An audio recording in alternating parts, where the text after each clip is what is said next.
네. 지난 한 주간도 잘 지내셨습니까?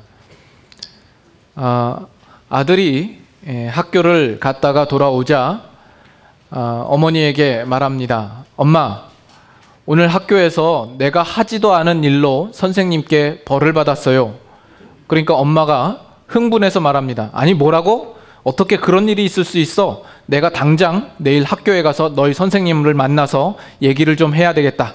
그래, 그래서 네가 하지도 않은 일이 뭔데? 숙제. 선생님께 벌을 받아도 싸죠. 근데 우리도 장차 우리가 하나님 앞에 나아가 섰을 때에 우리가 하지도 않은 일로 책망을 받을 수 있습니다. 그 하지 않은 일이 우리가 마땅히 해야 할 숙제가 될 수 있는 거죠. 오늘 우리가 나누고 있는 이 내용 속에서 우리 신자들이 마땅히 이 세상에서 감당해야 할 숙제가 거룩이라는 문제가 있습니다. 여러분들은 신자로서 이 숙제를 지금 어떻게 해나가고 있습니까? 그래서 오늘 이 시간이 여러분들이 지금 어떻게 숙제를 해나가고 있는지 그 숙제의 중간 점검을 하는 그런 시간이 될 수 있기를 바랍니다. 그래서 우리는 계속 거룩에 대하여서 이야기를 하는 중에 있습니다. 그래서 지난주에는 우리가 죄로부터 하나님의 은혜로 벗어났다면 이제 우리는 새 생명으로 행하여야 할 삶이 요구되고 있다라고 말씀을 드렸습니다. 근데 오늘날뿐만 아니라 과거 우리 한국 교회에도 마찬가지고 우리 신자들에게 있어서 가장 취약점은 우리가 하나님의 자녀로서 또 성도로서 마땅히 살아가야 할 삶의 부분을 온전히 살아내지 못하고 있는 부분이라고 말씀을 드렸습니다. 우리가 거룩을 실제로 연습하고 노력하고 훈련하고 실천하는 면에 있어서 우리는 많은 부분 외면하고 있고 나태하여 게으르고 있는 우리들의 모습이 있다라고 말씀을 드렸습니다. 그래서 지난주 여러분과 말씀을 나눌 때 여러분들은 그 말씀에서 고개를 끄덕이면서 수긍을 하셨을 것이고 그 말씀을 듣는 것에 크게 어려움이 없으셨을 줄로 압니다. 그러나 지금 이 순간도 제가 말씀을 드릴 때에 지난주 말씀이 뭐였더라 전혀 기억이 안 나시는 분들이 또 많이 계시겠죠. 오늘은 여러분들이 차라리 말씀을 듣지 않았으면 여러분이 마음이 평안하고 여러분들이 신앙생활을 편하게 하실 수 있을지 모르겠습니다. 오늘 말씀을 들음으로써 여러분들이 집에 가실 때에는 심기가 훨씬 불편해져서 부담스러운 마음을 안고 돌아가시지 않을까라는 생각을 해봅니다. 그래서 오늘은 정말 우리의 신앙의 삶에 있어서 중요하지만 우리가 그 중요성을 깨닫지 못하고 있고 또는 우리 스스로 그것을 외면하기 쉬운 우리 삶 가운데 가장 실제적이고 심각한 거룩의 문제를 여러분들과 함께 다루어 보려고 합니다. 여러분들이 이 설교를 들으실 때에는 그 들은 말씀대로 살기 위하여서 들으셔야 합니다. 여러분들은 설교가 끝나고 나면 설교가 좋았다, 설교가 은혜로웠다, 감동스러웠다라고 말하곤 하죠. 종종 우리 교회 성도들도 그런 이야기를 하기도 하고 우리 교회에 이제 등록하신 분들이나 교회를 방문하신 분들도 그런 이야기를 합니다. 설교가 이렇다 저렇다 말씀을 합니다. 그러나 제가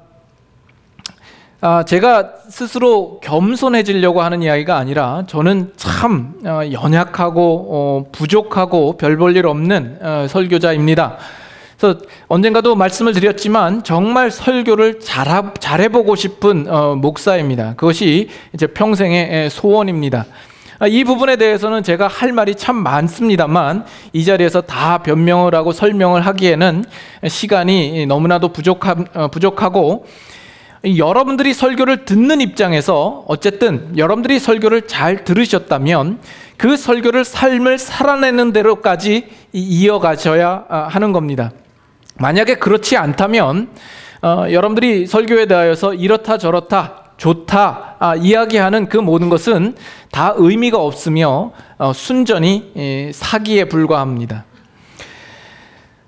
저는 목사에게 뭔가 선물을 이렇게 자꾸 갖다 주는 것을 그렇게 좋아하지 않습니다. 물론 갖다 주시는 분의 그 마음은 참 귀하고 감사합니다만 그것보다 정말 여러분들이 저를 위하신다면 그 전한 말씀대로 살아내시도록 그렇게 하셔야 합니다.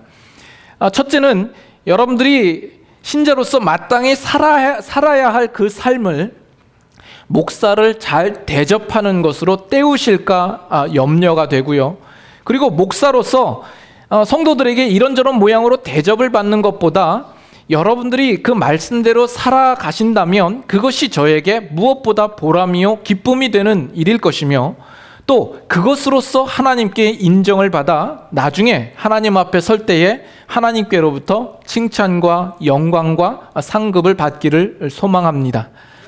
그 일들이 여러분들이 주는 것으로 대신 받아 넘기기를 원치 않는다라는 말씀입니다. 그래서 오늘 이 말씀을 나누는 가운데에서도 여러분들이 그저 말씀을 듣고 그쳐서는 안 될 겁니다. 여러분들이 들으셨다면 그 말씀을 이제 살아내는 여러분들의 삶의 자리로까지 끌고 가셔서 그 말씀을 살도록 힘쓰셔야 할 겁니다. 오늘 19절 말씀 가운데는 예수님의 거룩과 또 제자들, 우리들의 거룩이 나와 있습니다. 예수님께서도 자기 스스로를 거룩하게 하셨다 말씀하시고, 이는 그들로 세상에서 진리로 거룩하게 되기를 원하신다는 그 요구를 하시고 있는 것을 봅니다. 그래서 우리가 2주 전에 어떤 이야기를 했냐면, 예수님의 거룩이라고 하는 것은 하나님의 목적하심을 위하여서 예수님이 자기 자신을 구별하여 떼어 그 쓰심에 합당하게 되도록 자신을 내어드리는 것이라고 말씀을 드렸고, 그렇기 때문에 신자된 우리들 역시 하나님의 목적하심을 위하여서 우리 자신을 구별하여 떼어 하나님 앞에 드리는 인생이어야 된다라고 말씀을 드렸습니다. 그렇다면 결국 예수님께서 자신을 구별하여 떼어 드린 삶이라는 것은 어떤 것입니까? 그 떼어 드린 사건은 무엇입니까? 마태복음 16장 한번 가보시죠. 마태복음 16장 21절입니다. 마태복음 16장 21절, 21절부터 24절까지 찾으셨으면 같이 교독하도록 하겠습니다. 21절부터 있습니다. 이때로부터 예수 그리스도께서 자기가 예루살렘에 올라가 장로들과 대제사장들과 서기관들에게 많은 고난을 받고 죽임을 당하고 제3일에 살아나야 할 것을 제자들에게 비로소 나타내시니, 베드로가 예수를 붙들고 항변하여 이르되 주여 그리 마옵소서, 이 일이 결코 주께 미치지 아니하리이다. 예수께서 돌이키시며 베드로에게 이르시되 사탄아 내 뒤로 물러가라. 너는 나를 넘어지게 하는 자로다. 네가 하나님의 일을 생각하지 아니하고 도리어 사람의 일을 생각하는도다 하시고, 이에 예수께서 제자들에게 이르시되 누구든지 나를 따라오려거든 자기를 부인하고 자기 십자가를 지고 나를 따를 것이니라. 이제 예수님께서 이제 제자들에게 비로소 자신이 이제 예루살렘에 올라가면 고난을 받고 죽임을 당하게 될 것을 말씀을 하죠. 그러자 베드로가 나섭니다. 그래서 하는 이야기가 뭐예요? 여기 본문에 보면 예수를 붙들고 항변했다라고 나옵니다. 그러면서 주여 이 일이 결코 주에게 미치지 못하리이다, 이렇게 만류를 하죠. 그러자 예수님께서 뭐라고 말씀하시죠? 사탄아 내 뒤로 물러가라. 너는 나를 넘어지게 하는 자로다. 내가 하나님의 일을 생각하지 아니하고 사람의 일을 생각하는도다 말씀합니다. 자, 예수님께서 지금 사탄을 물리치시는데, 사탄을 물리치심으로써 하시고자 하는 일이 뭡니까? 결국 사탄을 물리쳐서 십자가를 지시겠다라고 하는 겁니다. 그러면 여기서 하나님의 일은 무엇이고 사람의 일은 무엇입니까? 하나님의 일이라고 하는 것은 그 십자가로 나아가서 기꺼이 자기 자신을 들여 십자가를 지시는 것이요, 사람의 일이라고 하는 것은 그 십자가를 피하고 외면하는 것이 될 것입니다. 그렇다면 뿐만 아니라 나아가서 예수님께서 우리들에게 요구하시는 내용은 뭡니까? 아무든지 나를 따라오려거든 자기를 부인하고 자기 십자가를 지고 나를 따를 것이니라 라고 말씀하고 있는 겁니다. 그래서 여기서 보면 거룩하다라고 하는 그 의미는 결국 전적으로 우리가 하나님의 일을 하는 것이요, 그것은 예수 그리스도께서 지시고 가시는 그 십자가의 길에 우리도 함께 들어서는 것입니다. 우리가 동참하는 것입니다. 그래서 우리들에게 요구되어지는 그 거룩이라고 하는 것은 바로 이 십자가를 지는 삶입니다. 이 십자가를 지는 것이 우리의 삶 가운데 녹아 나와야 하는 것이죠. 예수님께서 지신 그 십자가의 삶을 우리가 살아내는 겁니다.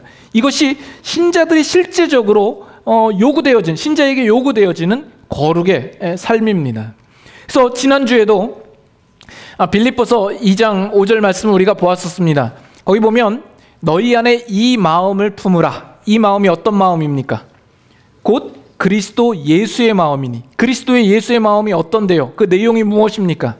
그는 근본 하나님의 본체시나 하나님과 동등됨을 취할 것으로 여기지 아니하시고 오히려 자기를 비워 종의 형체를 가져 사람들과 같이 되셨고 사람의 모양으로 나타나셨음에 자기를 낮추시고 죽기까지 복종하셨으니 십자가에 죽으심이라 하는 이 내용이었습니다.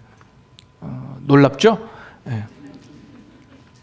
결국 예수 그리스도께서 자신을 비우시고 낮추시고 죽기까지 복종하사 십자가를 지신 그 마음을 우리로 품기를 원하고 그 삶을 살기를 우리에게 요구하시고 있는 것입니다. 이것이 우리 신자들이 감당해야 할 숙제요, 거룩의 문제입니다.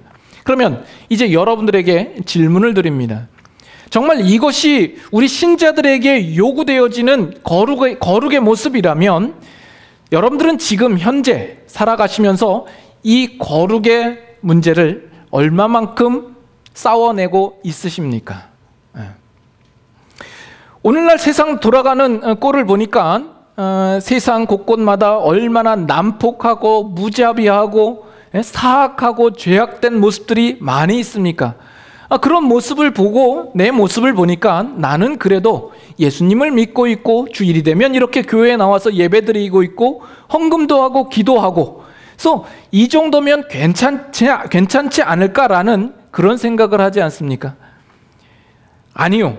오히려 그러한 생각이 여러분들의 양심을 지금 가리우고 있는지 모릅니다. 여러분들을 지금 큰 착각 속에 빠뜨려 놓고 있는지 모릅니다. 우리가 이 부분에 대하여서 냉철하게 우리 자신을 좀 돌아볼 필요가 있습니다. 먼저 그 앞서서 제가 최근에 겪은 일을 잠깐 나누려고 합니다. 불과 한 열흘밖에 안 됐는데 지지난주에 있었던 일입니다. 교회에서 이제 일을 하고 이제 어디를 가기 위하여서 차를 타고 이제 드라이브웨이, 우리 홉슨길로 나가는 드라이브웨이에 딱 섰습니다. 근데 이쪽에서 그 산책로를 따라서 한 사이클을 타고 가는 한 여자분이 있습니다. 한 50대 정도 돼 보이는데 머리에 헬멧 쓰고 안경 쓰고 아주 그냥 사이클을 타는 사람처럼 해가지고 이렇게 오고 있는 거예요. 그래서 어떤 면에서는 제가 길을 막고 있잖아요. 근데 앞으로 가려니 차들이 다니고 찻길이어서 다니기 좀 어렵겠다 싶어서 뒤쪽으로 좀 공간을 내기 위해서 차를 조금 더 앞쪽으로 이렇게 뺐죠. 근데 이 여자분이 오면서 제 뒤로 가더니 트렁크를 쾅 치더니 운전석에 있는 저를 바라보면서 허연 이빨을 보이면서 욕을 한 사발을 하고 가셨습니다. 뭐 운전을 하다 보면 욕먹는 일은 다반수죠. 그냥 그러려니 하고 넘어갈 수 있는데 혹시나 싶어서 차에 내려가지고 트렁크를 보니까 이 여자가 얼마나 세게 때렸든지 덴트가 생긴 겁니다. 그냥 봐서는 모르는데 이렇게 비스듬히 보면 덴트가 두 군데가 이렇게 들어간 거예요. 이 차가 어떤 차인데 2016년도 교회에서 저를 위해서 사준 새 차 아닙니까? 이런 경우에 여러분 어떻게 해야 됩니까? 참 그때부터 고민이 되기 시작한 거예요. 이 목사가 어떻게 해야 될까? 신자가 어떻게 해야 될까? 특히나 지금 주일마다 나누는 말씀의 내용이 거룩이라는 문제인데 내가 거룩하기 위해서 어떻게 해야 될까 고민이 되기 시작하는 겁니다. 그래서 최소한 어느 선을 넘어가지 말아야 되겠다라고 생각을 하고 스스로를 좀 가라앉히고 그리고선 길을 가는데 그 옆에 산책로를 따라 그 여자가 유유히 가고 있는 거예요. 그래서 그냥 갈까 말까 하다가 그래도 적어도 이 부분에 대해서는 이야기를 좀 해야 되겠다 싶어가지고 그 앞에 길에 빠져가지고 차를 세워두고 그 여자가 오길래 불렀습니다. 멀리서 이렇게 불렀는데 들은 척도 하지 않는 거예요. 신호등에 딱 걸려 서 있는데 다가가면서 여기 좀 보라고 그래서 가면서 당신이 내 차를 데미지를 냈다고 와보라고. 그러니까 그 여자가 예? I'm sorry 그러더니 얼굴도 보지 않고 신호등이 바뀌니까 바로 자전거를 타고 도망을 가기 시작을 하는 겁니다. 그리고 나서 산책로를 따라서 이렇게 숲으로 들어가는데 따라잡을 길이 없잖아요. 뛰어가자니 차를 두고 뛰어갈 수도 없는 문제이고, 그래서 다시 차를 타고 정말 그 여자의 어떤 그 행동과 보인 태도가 제 안에서 그 분노 게이지를 좀 더 높이게 만드는 겁니다. 그래서 어떻게 가야 되나. 그래서 이렇게 가는데 속상한 마음에 그래도 한번 이렇게 차를 이렇게 운전을 해가지고 도로를 돌았습니다. 이렇게 돌았더니 75번에 그냥 혹여나 싶어서 75번을 갔는데 그 여자분이 75번 반대편으로 자전거를 타러 또 가고 있는 거예요. 그래서 또 어떻게 해요? 그래서 가다가 또 유턴을 해가지고 따라갔죠. 그래서 이게 앞으로 이게 어떻게 될지 모르겠다 싶어가지고 증거를 남겨야 되겠다. 그래서 셀폰을 잡고 카메라로 이 여자를 찍어야 되겠다. 그래서 앞서가서 갈 길에다가 세워놓고 카메라를 찍었습니다. 찍었는데 잘 안 나왔어요. 그 여자는 지나갔고, 그래서 또 어떻게 해서 또 잠시 조금 더 쫓아갔더니 이제 길을 건너가지고 가스 스테이션으로 들어가는 거예요. 그래서 저도 마침 가스 스테이션으로 이제 들어가서 이게 촬영을 했습니다. 그랬더니 그 여자분이 가스 스테이션에 있는 사람들이 있을 거 아니에요. 그 사람들에게 어필을 하는 거예요. 저 사람이 어쩌고 저쩌고 하면서 폴리스를 부르라는 등 이런 식으로 이야기를 하는 거예요. 적반하장도 유분수지. 그래서 사진을 찍으면서 폴리스 부르라고 저도 이제 그렇게 얘기를 했죠. 이제 그러는 중에 그 여자분이 또 자전거를 타고 또 도망을 합니다. 그랬더니 이제 그쪽에서 이제 주유를 마치고 나오는 픽업 트럭을 탄 어떤 한 남자분이 있었는데 창문을 열고 무슨 일이냐고 물어봐요. 그 남자분 양팔에 다 문신을 해가지고 저한테 물어보는 거예요. 그래서 저 여자가 내 차를 치고 데미지를 입히고 지금 도망가는 중이다. 그랬더니 그 남자분이 하는 말이 그렇게 체이스를 하지 말라고, 그렇게 하면 오히려 트러블이 생길 수 있으니까 차라리 폴리스를 부르라고 이야기를 했습니다. 그래서 내가 생각해 보겠다고 그랬죠. 그리고 거기까지였습니다. 사실 경찰을 부를 마음도 사실은 처음에 없었습니다. 다만 그 여자분이 저에게 한 그 행동이 얼마나 어리석은가를 스스로 깨달아 알았으면 하는 바람에서 그랬는지 모릅니다. 그래서 어떤 면에서는 경찰을 불러서 해결하면 사실 그 비난받을 문제도 아니고 얼마든지 할 수 있는 일 아닙니까? 그러나 제게 있어서는 세상의 법보다는 하나님의 법이 더 우선순위에 있고 두렵기 때문에 그 일을 하지 않았습니다. 그리고서는 하루 동안 아주 내내 속상해 있었죠. 그래서 지금도 고민입니다. 제가 목사로서 또는 신자로서 어떻게 하는 것이 더 좋았을까? 더 좋은 모습이 있다면 어떻게 하는 것이었을까? 이렇게 고민을 해보게 되었습니다. 이 이야기를 하는데 여러분들의 몰입도가 장난이 아닙니다. 아니 보통 말씀을 나눌 때에는 그렇게 안 보시더니 제 얘기를 하니까 그냥 한 사람도 조는 사람이 없이 그냥 눈이 말똥말똥 해가지고 저를 보시는데, 앞으로 말씀을 나눌 때도 좀 그런 모습으로 보이시면 좋겠습니다. 자, 그런데 우리가 사회 속에서 만나는 사건들에 대하여서는 그저 법적으로 문제를 해결하면 간편한 문제입니다. 세상 속에서 만나는 사람과의 문제는 그저 안 보면 됩니다. 그 여자분도 그렇게 보내고 나니까 하루 이틀 지나니까 그 마음도 그냥 차차 가라앉게 되던데요. 그래서 여러분의 일터에서 그런 일이 있다 그러면 마음에 안 맞으면 자르면 그만이고, 내가 고용자라면 그 자리에서 나오면 그만인 문제입니다. 그러나 교회 안에서는 그 문제가 무척 어렵습니다. 여러분들 이 문제에 대해서는 여러분들도 공감하시죠? 이 교회에서만큼은 그 사람이 이단이라던가 사이비가 아닌 이상 나오지 못하게 할 수 없잖아요. 나오지 말라 그럴 수 없는 거 아니에요. 그런데 매주마다 만나야 되고 얼굴을 마주쳐야 되는 어떤 그런 아주 불편한 관계 속에 있습니다. 왜 이 왼수는 예수를 믿어가지고 그 하고 많은 교회 중에 다른 교회 안 가고 왜 이 교회에 등록을 해서 다니나? 왜 그 목소리에 성가대는 들어가지고 소리만 빽빽 지르나? 매 주일마다 시키지도 않은 솔로를 하고 난리야. 우리 성가대를 두고 이야기하는 게 아닙니다. 그 성가대에 있었던 일이 아니라 예를 들자면 그렇다는 겁니다. 우리 성가대야 뭐 누구 아무라도 와도 좋소 어떤 그런 마음입니다. 심지어 우리 이인철 집사님이나 양종호 집사님이 성가대를 한다 그래도 성가대에서는 환영할 겁니다. 제가 잘 알죠. 예. 자, 근데 제가 놀란 것은 뭐냐면, 최근에 놀란 것은 뭐냐면, 우리 교회 다락방을 편성하면서 참 많이 놀랐습니다. 왜 이렇게 성도들 간에 서로 피해야 되는 사람들이 많은 겁니까? 또 왜 이렇게 서로 묶어줘야 되는 사람들이 많은 겁니까? 여러분들이 다락방 편성되고 나서 이번에도 저 왼수랑 같은 다락방에 안 되어서 다행이다. 여러분들 그게 우연일까요? 여러분, 제가 그걸 다 생각해서 다락방을 짠 겁니다. 여러분들은 제가 모르고 있을 것이라고 생각하시겠지만 지금까지 왔던 그 과거의 모든 사건들을 제가 기억하면서 이 사람과는 도저히 같이 있으면 이 다락방은 사단난다 라고 생각을 해서 할 수 없이 떨어뜨려 놓은 사람들이 부지기수입니다. 그렇게 성도들 간에 그 관계가 얼마나 얽히고 설켜 있는지 몰라요. 그래서 다락방 짜는 게 정말 너무나 어렵습니다.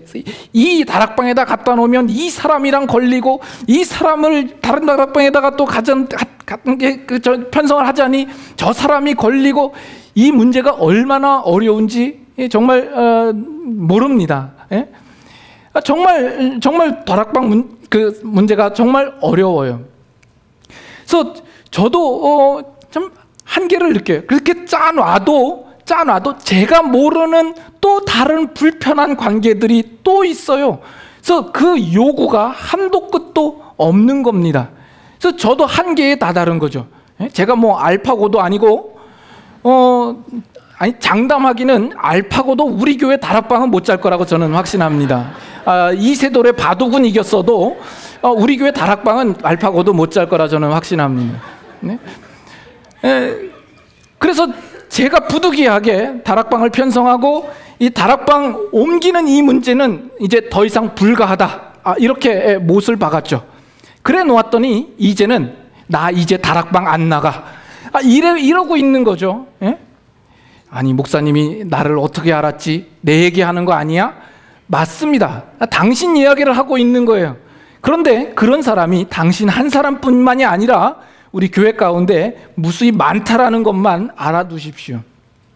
제가 알기로는 이런 문제는 제가 초등학교 유년부나 초등부 교회 다닐 때나 있었던 일입니다. 선생님 쟤랑 같은 반 회개해 주세요. 선생님 쟤랑 같은 반 되게 하면 저 교회 안 나올 거예요. 이런 식의 어린아이나 할 수 있는 일들이 오늘 우리 교회 가운데 다 큰 어른들이 그러고 있으니 얼마나 어리석고 우스운 이야기입니까? 이게 왜 그럴까? 지금 다락방 편성하는 것도 지금 한두 번도 아니고 여러 차례인데, 그 횟수를 거듭하면 할수록 그 문제가 줄어드는 것이 아니라 갈수록 더 그 문제가 복잡하고 어렵습니다. 도대체 이 일들이 왜 그럴까? 처음에는 안 그랬던 것 같은데 왜 그럴까? 저 나름대로 생각을 해보다가 그래도 긍정적인 부분이 있다면, 굳이 긍정적인 이유를 찾자면 우리 교회가 그래도 성도들 간의 만남이 그저 상투적인 만남은 아니기 때문에, 그냥 만나서 우리의 관계가 그만큼 친밀하고 밀접하기 때문에 나타날 수 있는 문제라고 저는 생각이 됩니다. 그냥 주일날 와서 얼굴 보고 서로 인사하고 그러는 정도라면 서로 부딪힐 일이 없죠. 언제나 만나서 인사하는데 누가 그 얼굴에 침을 뱉겠습니까? 다 싱글벙글 웃으면서 화색을 띠면서 그렇게 인사를 하겠죠. 그렇게 하고 나면 저 사람 참 괜찮은 사람이야, 착한 사람이네, 참 신실해 보여, 경건해 보여, 이러겠죠. 더 이상 우리 교회는 그럴 수가 없을 만큼 그 관계가 밀접한 관계 속에 들어와 있기 때문에 이런 문제가 있지 않을까라는 생각을 해보았습니다. 오늘날 왜 사람들이 대교회로 모입니까? 대교회로 가면 언제나 숨어들을 수 있기 때문이죠. 조용히 교회 갔다가 조용히 올 수 있습니다. 누구도 간섭하지 않고 편한 마음으로 상처받지 않고 다닐 수 있는 그런 조건이 되는 것이죠. 우리 교회는 더 이상 그런 분위기나 상황이 안 되는 거죠. 매일 주일날 오면 친교 시간에 가서 한 테이블에 앉아서 같이 식사도 해야 되고 다락방 모임도 해야 되니까 그것이 불편하기 짝이 없는 것이죠. 그래서 우리 교회가 서로 성도 간에 밀접한 관계가 있다라는 그런 긍정적인 이유가 있습니다만, 그런 이유가 있다 할지라도 하나도 좋을 것이 없는 것은 우리는 그 일에 대하여서 한 사람도 그 훈련을 신자된 모습을 이루기 위하여서 싸워가는 성도들이 없다라는 데 문제가 있죠. 다 피하려고만 하고 그 훈련을 정당하게 감당하고 싶은 마음들이 다 없는 겁니다. 그래서 지금 말씀드리는 이 문제가 오늘 설교의 주제인 이 거룩의 문제와 결코 구별시켜서 생각하지 마십시오. 여러분들이 신자로서 마땅히 거룩해야 될 문제는 바로 이 부분에 있습니다. 여러분들이 실제로 외면하고 있고 지금 주의 깊게 보지 못하는 이 거룩의 문제가 바로 여기에 있습니다. 여러분들 지금 말씀을 들으면서도 생각해, 아니 교회까지 와서 왜 그래? 교회 오면 좀 더 이렇게 서로를 이해하고 배려하고 서로 사이좋게 지내면 되지, 왜 서로 그렇게 못 잡아 먹어서 안달인가? 난 안 그래 라고 생각하는 사람이 있습니까?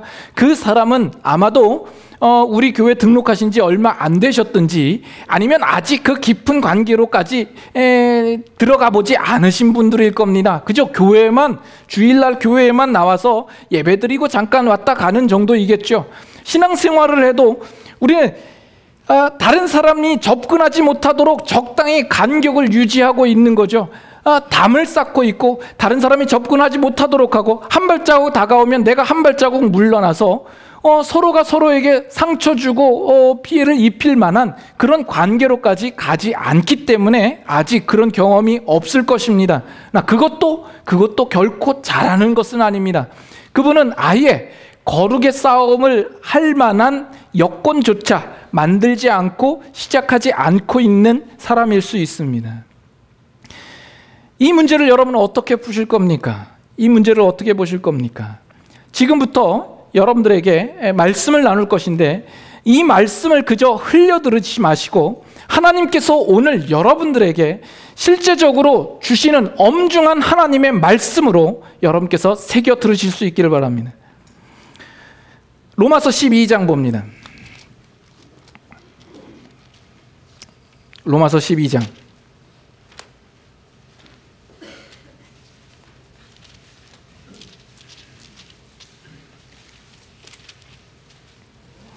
로마서 12장 20절. 12장 20절 21절 제가 한 절 읽고 21절 같이 읽습니다. 내 원수가 목마르거든 먹이고 내 원수가 줄이거든 먹이고 목마르거든 마시게 하라. 그리함으로 내가 숯불을 그 머리에 쌓아 놓으리라. 악에게 지지 말고 선으로 악을 이기라. 네. 악에게 지지 말고 선으로 악을 이기라라고 이야기를 하죠. 그리고 원수가 목마르거든 마시우게 하고 줄이거든 먹이라라고 우리에게 말씀하고 있습니다. 우리는 다른 사람이 나에게 뭔가를 잘못하면 내가 곱으로 갚아주어야만 직성이 풀리는 그런 사람들 아닙니까? 성경의 요구는 원수를 사랑하라고까지 우리에게 말씀하고 있는 겁니다. 교회에 오면 괜히 여러분들의 속을 긁어대는 사람이 있죠. 왜 그럴까요? 왜 하나님께서 그러한 상황을 여러분들에게 주셨다라고 생각을 합니까? 그 상황을 통하여서 여러분들이 이 거룩의 훈련을 쌓으라고 마련하신 그 상황이라고 생각을 합니다. 지금 예수님께서는 제자들을 세상에 보내시면서 세상에서 거룩할 것을 우리에게 말씀하고 있습니다. 세상에서 거룩하기 전에, 그 전에, 세상에 나서기 전에 먼저 이 교회 가운데에서 여러분들이 이 거룩의 훈련을 쌓으라고 우리에게 말씀하고 있는 겁니다. 여러분들이 이 교회에서 그 거룩의 문제를 해결하고 여러분들이 성숙되지 않으면 세상에 나가서도 여러분들은 지고야 말 겁니다. 안에서 새는 바가지 밖에서도 샌다고, 여러분들이 여기서 밖에 어떤 면에서는 거룩을 훈련할 수 있는 기회가 없을지도 모릅니다. 세상에는 그 거룩을 훈련할 만한 기회조차 없을지 모릅니다. 여러분들의 실체를 더 적나라하게 바라볼 수 있는 자리며 이 거룩을 훈련할 수 있는 최적의 장소가 교회가 되는 겁니다. 그래서 여러분들 교회를 여러분들 생각에 아름답게만 만들려고 생각하지 마십시오. 아름답게만 생각하지 마십시오. 교회에는 별의별 인간들이 다 모이는 것입니다. 아주 버라이어티한 아주 인간 유형들이 다 모이는 곳이 이 교회입니다. 물론 교회가 아름다워야죠. 그 안에 사랑도 있어야 되고 용서도 있어야 되고 배려와 관심과 자비와 온갖 좋은 것들이 다 있는 교회의 모습이 되어야 할 것입니다. 그러나 그것이 여러분들이 이 교회 안에서 여러분 스스로가 거룩하고 성숙하고 사랑을 베푸는 그 싸움과 훈련을 하지 않으면서 그저 아름답게 완성된 교회 가운데서 여러분들은 발만 들이밀기를 원하는 그런 모습이어서는 안 되는 겁니다. 우리는 어떤 면에서는 다 그런 기대 속에 있죠. 이 교회는 왜 그래? 그래서 좀 더 완성된 교회가 없나? 아름답게 짜여진 교회에 가서 그저 발만 들이밀고 싶은 그 마음이죠. 그러나 그것은 우리가 이 교회 가운데서 우리 각자가 스스로 용서하고 배려하고 이해하고 사랑을 베푸는, 원수를 먹이고 원수를 마시우게 하는 그 훈련이 있지 않으면 그런 교회는 절대 나타날 수 없습니다. 만약에 실제로 정말 완벽하고 아름다운 교회가 있다면 여러분들은 그 교회 가면 안 됩니다. 여러분들이 그 교회 들어가는 순간 그 교회는 완벽하고 아름다운 교회가 될 수가 없기 때문에 그렇습니다.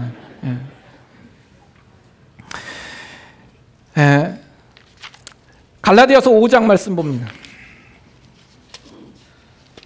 갈라디아서 5장 말씀. 갈라디아서 5장 13절 13, 14절 갈라디아서 5장 13절입니다. 형제들아 너희가 자유를 위하여 부르심을 입었으나 그러나 그 자유로 육체의 기회를 삼지 말고 오직 사랑으로 서로 종노릇하라. 다 같이 온 율법은 내 이웃 사랑하기를 내 자신같이 하라 하신 말씀에서 이루어졌나니. 우리가 자유가 있습니다. 그러나 그 자유로 육체의 기회를 삼지 말라고 이야기를 합니다. 내가 자유를 가졌으니 내가 하고 싶은 대로 하고 내가 마음 가는 대로 하지 말라라고 이야기를 하고 뭐 하라고요? 사랑으로 서로 종노릇하라고 이야기를 합니다. 그리고 내 이웃을 내 몸같이 사랑하라 하는 그것이, 거기에서 모든 율법이 이루어진다. 율법의 완성이 이웃사랑에 있다라고 이야기를 하는 겁니다. 우리 신자들은 바로 이 거룩의 자리로 초대되고 있는 겁니다. 여러분, 예수님은 누구보다 자유로우신 분입니다. 그렇죠? 예수 그리스도께서 누구에게 속박될 일이 없으시지 않습니까? 그러나 예수님께서 그 영광의 자유의 권리를 스스로 포기하시고 우리를 위하여서 이 땅에 인간의 몸을 입고 오셔서 마치 우리에게 빚진 자처럼 우리를 위하여서 십자가에 자기의 몸을 못 받고 있는 겁니다. 우리는 사랑받을 자격도 없고 조건도 없는 자임에도 불구하고 예수님께서 스스로 사랑으로 종노릇하는 모습을 우리에게 보여주신 것입니다.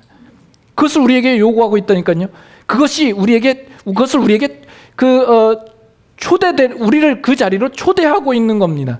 여러분, 거룩을 생각할 때 그것을 부담으로, 책임으로, 의무로 생각하십니까? 우리에게 거룩을 요구한다라는 것은 우리로 하여금 하나님과 예수 그리스도의 성품으로 우리를 초대하고 있는 겁니다. 우리만이 하나님과 그리스도의 성품을 닮아갈 수 있는 그 자격과 그 특권이 우리에게 있기 때문에 그렇습니다. 이 일을 우리가 안 할 이유가 없잖아요. 근데 안 한단 말이죠. 그 다음 15절이 더 무서워요. 15절 보세요. 만일 서로 물고 먹으면 피차 멸망할까 조심하라. 네. 지금 교회를 두고 이야기를 지금 사도 바울이 이야기를 하는데 교회 안에서도 이 일들이 일어날 수 있다라는 이야기 아닙니까? 여러분 사랑할 만한 사람을 사랑하지 마십시오. 네. 오늘날 전 세계에 여러 복음을 위하여서 수고하는 선교사님들 얼마나 수고가 많습니까? 그 선교사님을 사랑하는 것, 목사와 선교사를 사랑하지 마십시오. 목사를 대우하지 마십시오. 사랑할 만한 사람을 사랑하는 것은 누구나 할 수 있습니다. 이방인도 그렇게 한다라고 이야기를 합니다. 여러분들이 사랑할 수 없는 사람을 사랑하십시오. 지금 현재 여러분의 삶 속에서 벽을 두고 있고, 여러분들의 삶 속에서 차단되어 있고 내가 마음을 베풀지 못하는 그 사람을 사랑할 수 있어야 합니다. 여러분들이 이것을 실천하고 있지 않으면 여러분들은 지금 거룩한 사람이 아닌 겁니다. 이 일들을 위하여서 무릎 꿇어 기도하지 아니하고 자신을 스스로 훈련하지 않으면 여러분들은 지금 그 거룩의 길로 가고 있지 않는 것입니다. 지난 시간들 속에서 거룩에 대하여서 우리가 여러 차례 이 자리를 통하여서 말씀을 나누었습니다만 그 모든 것들이 여러분들이 실제로 거룩을 향하여서 나아가지 않는다면 그것은 다 말짱황입니다. 지금도 난 아니야 하는 마음으로 그저 그런 불편한 사람들을 피하고만 싶고 내가 사랑하기 좋은 사람들끼리만 모이기를 원한다면 그게 무슨 신앙입니까? 그게 무슨 신앙입니까? 우리는 지금까지 그 모든 것들을 내가 예배를 드리고 있고 헌금하고 있고 봉사하고 있는 그것으로 다 때우고 있었는지 몰라요. 그거 다 외면하고 있었죠. 여러분 신앙을 뭐라고 생각을 해요? 우리가 경건의 모습을 보이고 신령한 모습을 보이는 게 신앙입니까? 어떤 신비한 꿈을 꾸고 환상을 겪고 은사를 받는 것이 그것이 신앙인 것처럼 착각하지 마십시오. 고린도전서 13장 봅니다. 고린도전서 13장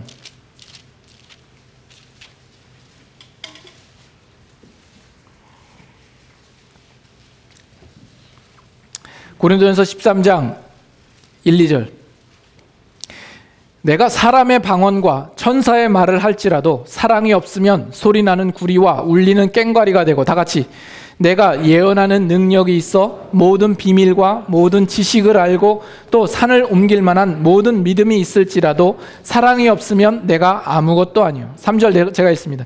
내가 내게 있는 모든 것으로 구제하고 또 내 몸을 불사르게 내줄지라도 사랑이 없으면 내게 아무 유익이 없느니라. 참 놀라운 선언 아닙니까? 이 사람이 방언도 합니다. 천사의 말을 합니다. 그리고 예언하는 능력도 있대요. 모든 비밀과 모든 지식을 알고 산을 옮길 만한 모든 믿음이 있습니다. 모든 것으로 구제도 하고요. 내 몸을 불사르게 내어주기도 합니다. 그러나 사랑이 없으면 아무것도 아니라고 이야기를 합니다.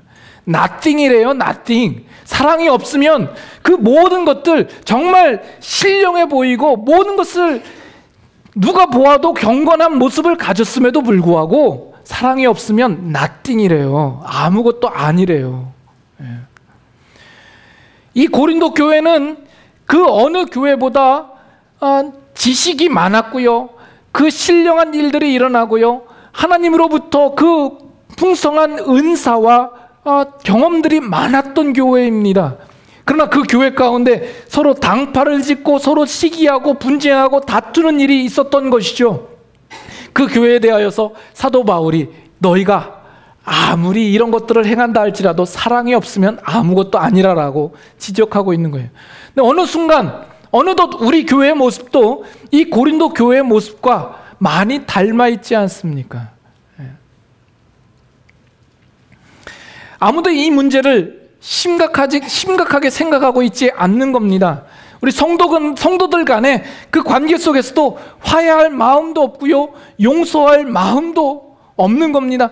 그 사람을 위하여서 붙들고 기도할 마음도 없고요, 정말 새벽기도 나와서 이 문제를 어떻게 해결하면 좋겠습니까? 하나님을 두려워하는 마음으로 이 문제를 내가 어떻게 해결해야 되겠습니까? 이렇게 묻는 일이 없는 겁니다. 그리고서 우리가 바라는 것은 그저 그 사람을 피할 궁리만 하고 교회 안에서도 눈이 마주치지 않기만을 바라는 마음뿐인 것이죠. 여러분 자신을 한번 보십시오. 내가 얼마나 사랑이 없는 존재인가? 내가 얼마나 거룩하지 않은 존재인가? 우리는 다 건드리면 터질 것 같은 사람들인 것 같아요. 손대면 톡하고 터질 것만 같은 그대, 그것이 봉선화이면 다행이지만 다 시한폭탄이 되어 있는 거예요. 그래서 다 건드리면 폭파할까 봐 부르르 떨면서 비유 맞추기에 바쁜 성도 간의 관계가 되어 있지 않습니까? 다 도끼를 품고 걸리기만 해봐라 하는 그 마음과 그 심정으로 신앙생활하고 있지는 않습니까? 에베소서 4장 봅니다.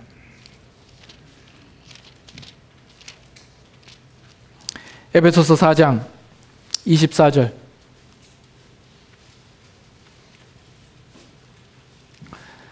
하나님을 따라 의와 진리의 거룩함으로 지으심을 받은 새 사람을 입으라.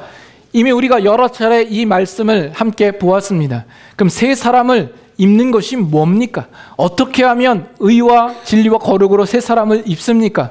그 내용에 대한 내용이 25절부터 나와 있습니다. 25절부터 32절까지 한번 같이 교독합니다. 그런즉 거짓을 버리고 각각 그 이웃과 더불어 참된 것을 말하라. 이는 우리가 서로 지체가 됨이라. 분을 내어도 죄를 짓지 말며 해가 지도록 분을 품지 말고 마귀에게 틈을 주지 말라. 도둑질하는 자는 다시 도둑질하지 말고 돌이켜 가난한 자에게 구제할 수 있도록 자기 손으로 수고하여 선한 일을 하라. 무릇 더러운 말은 너희 입 밖에도 내지 말고 오직 덕을 세우는 데 소용되는 대로 선한 말을 하여 듣는 자들에게 은혜를 끼치게 하라. 하나님의 성령을 근심하게 하지 말라. 그 안에서 너희가 구원의 날까지 인치심을 받았느니라. 너희는 모든 악독과 노함과 분냄과 떠드는 것과 비방하는 것을 모든 악의와 함께 버리고 서로 친절하게 하며 불쌍히 여기며 서로 용서하기를 하나님이 그리스도 안에서 너희를 용서하심과 같이 하라. 이 말씀을 여러분 집에 가셔서라도 다시 한번 찬찬히 읽어보시면서 묵상하시고 여러분들이 이 말씀에 따라 어떻게 새 사람을 입는 그 실천과 훈련을 지금 행하고 있는가 보십시오. 너희가 서로 지체가 된다라고 말씀합니다. 예수 그리스도를 머리로 한 그 몸의 지체로 우리가 모였습니다만 우리는 서로 유기적으로 서로 위하는 관계가 아니라 서로 밀쳐내는 관계가 되어버렸어요. 서로 연합된 관계가 볼 수가 없는 겁니다. 마지막 절 보세요. 서로 친절하게 하며 불쌍히 여기며 서로 용서하기를 하나님이 그리스도 안에서 너희를 용서하심과 같이 하라. 이것이 우리들에게 요구되어지는 거룩의 모습입니다. 이것은 여러분들이 예배를 드리는 것으로 때울 수 없는 문제요, 기도를 드리는 것으로 때울 수 없는 문제요, 실제로 사람들과의 관계 속에서 여러분들이 풀어야 할 문제입니다. 여러분 끊임없이 다른 사람을 탓하고 싶죠? 나는 정당했는데 결국 이 일이 이렇게 터진 문제는 저 사람이 잘못했기 때문에 이 일이 일어났다고 그 모든 책임을 그 사람에게 책임을 전가하고 싶은 마음이죠. 그러나 지식은 교만하게 하며 사랑은 덕을 세운다라고 이야기를 합니다. 내가 아무리 정당하고 옳고 그 사람이 틀렸다 할지라도 그 사람을 틀렸다라고 말하는 것에서 그치는 것이 아니라 그 틀린 사람을 그 온유함으로 그를 데리고 옳은 자리로까지 데리고 가는 그 책임을 감당하는 것이 성경에서 우리에게 요구하는 사랑의 모습인 겁니다. 우리는 그 일들을 하고 있지 않은 거죠. 다른 사람을 탓하기 전에 우리 자신을 먼저 보아야 합니다. 우리는 자꾸 내 기준에 다른 사람을 바꾸고 싶어 해요. 그 사람이 바뀌어져야 그 문제가 해결이 된다라고 생각을 하고 있는 것이죠. 그래서 부부관계 속에서도 왜 부부싸움이 일어나요? 그 상대방을 내가 원하는 모습으로 바꾸고 싶은 거죠. 나는 문제가 없는데 당신이 문제이기 때문에 이렇다라고 우리는 이야기하는 거죠. 아닙니다. 여러분들이 거룩하지 않기 때문에 그렇습니다. 여러분들이 바뀌지 않았기 때문에 그렇고, 인격적으로 성숙하지 않았기 때문에 그렇고, 거룩의 훈련을 지금 하고 있지 않기 때문에 그렇습니다. 다른 사람을 바꾸지 말고 여러분 자신을 이 세상의 어떤 사람도 품을 수 있을 만큼 넓은 마음과 큰 사랑과 깊은 이해와 큰 그릇으로 자신을 바꾸세요. 그러면 거기에 부딪힐 일이 없지 않습니까? 우리는 다 단단한 돌이 되어서 누구도 양보하지 못하고 누가 이기나 해보자, 누가 깨지나 해보자, 이 싸움을 하고 있지 않습니까? 여러분 자신이 스폰지가 되면 그 상대가 돌이라 할지라도 품을 수 있는 여유와 인격이 되지 않겠습니까? 다락방을 편성하다 보면 어떤 사람은 어느 다락방에다 갖다 넣어도 참 그 모든 순원이 기뻐하고 환영하는 사람이 있는가 하면, 또 어떤 사람은 정말 이 사람만큼은 우리 다락방에 오지 않았으면 했는데 하는 사람이 있습니다. 지금 여러분 생각에 그 사람을 떠올리라고 하는 얘기가 아니라 여러분 자신이 그럴 수 있다는 것을 스스로 생각하고 돌아보라고 하는 이야기입니다. 아니 목사님, 왜 나만 그래야 된다는 겁니까? 왜 나만 자존심이 상해가면서 내가 나만 비굴하게 그런 모습을 보여야 한단 말입니까? 그런 억울함을 당하고 이런 대접을 받으면서까지 왜 교회를 나와야 하는 겁니까? 그러나 여러분, 가장 억울하신 분이 예수 그리스도입니다. 예수 그리스도께서는 정말 아무 죄도 없으신 분이 우리에게 오신 거 아니에요? 자신의 제자들에게서 모른다고 부인함을 받고, 그 제자들로 하여금 배신을 받고, 예수님이 이 땅에 오신 것이 우리 영혼들을 위하여서인데 이 세상 사람들이 감사히 여기지도 아니하고 십자가의 죽음으로 몰아세우고 침을 뱉고 조롱하고 비웃는 겁니다. 그럼에도 불구하고 예수님께서 십자가상에서 뭐라고 기도하시죠? 주여, 저들을 용서하여 주시옵소서. 지금 저들이 하는 일을 알지 못합니다. 우리에게 이 거룩을 요구하고 있는 겁니다. 우리 신자들의 삶 가운데 요구되어지는 거룩이 이런 모습인 겁니다.